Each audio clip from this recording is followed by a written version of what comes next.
சங்கீதம் 42 அதிகாரம் 1 முதல் 11 வரை. மானானது நீரோடைகளை வாஞ்சித்து கதறுவது போல தேவனே, என் ஆத்துமா உம்மை வாஞ்சித்து கதறுகிறது. என் ஆத்துமா தேவன் மேல், ஜீவனுள்ள தேவன் மேலேயே தாகமாய் இருக்கிறது. நான் எப்பொழுது தேவனுடைய சந்நிதியில் வந்து நிற்பேன்? உன் தேவன் எங்கே என்று அவர்கள் நாள்தோறும் என்னிடத்தில் சொல்லுகிறபடியால் இரவும் பகலும் என் கண்ணீரே எனக்கு உணவாயிற்று.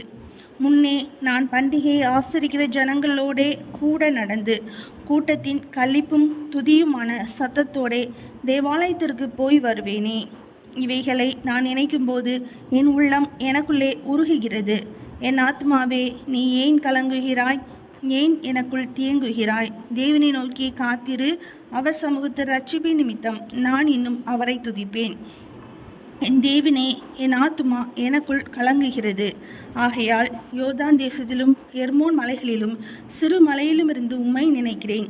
உமது மதகுகளின் இறைச்சலால் ஆழத்தை ஆழம் கூப்பிடுகிறது.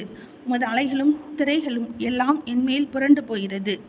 ஆகிலும் கர்த்தர் பகற்காலத்திலே தமது கிருபையை கட்டளையிடுகிறார். ராக்காலத்திலே அவரை பாடும் பாட்டு என் வாயில் இருக்கிறது. என் ஜீவனுடைய தேவனை நோக்கி விண்ணப்பம் செய்கிறேன். நான் என் கண்மலை ஆகிய தேவனை நோக்கி, ஏன் என்னை மறந்தீர்? சத்துவினால் ஒடுக்கப்பட்டு நான் ஏன் துக்கத்துடனே தெரிய வேண்டும் என்று சொல்கிறேன். உன் தேவன் எங்கே என்று என் சத்துருக்கள் நாள்தோறும் என்னோடே சொல்லி என்னை நிந்திப்பது என் எலும்புகளை உருவ குத்துகிறது போல் இருக்கிறது. என் ஆத்மாவே, நீ ஏன் கலங்குகிறாய்? ஏன் எனக்குள் தியங்குகிறாய்? தேவனை நோக்கி காத்திரு. என் முகத்திற்கு ரட்சிப்பும் என் தேவனுமாயிருக்கிறவரை நான் இன்னும் துதிப்பேன். சங்கீதம் 42 அதிகாரம் முடிந்தது.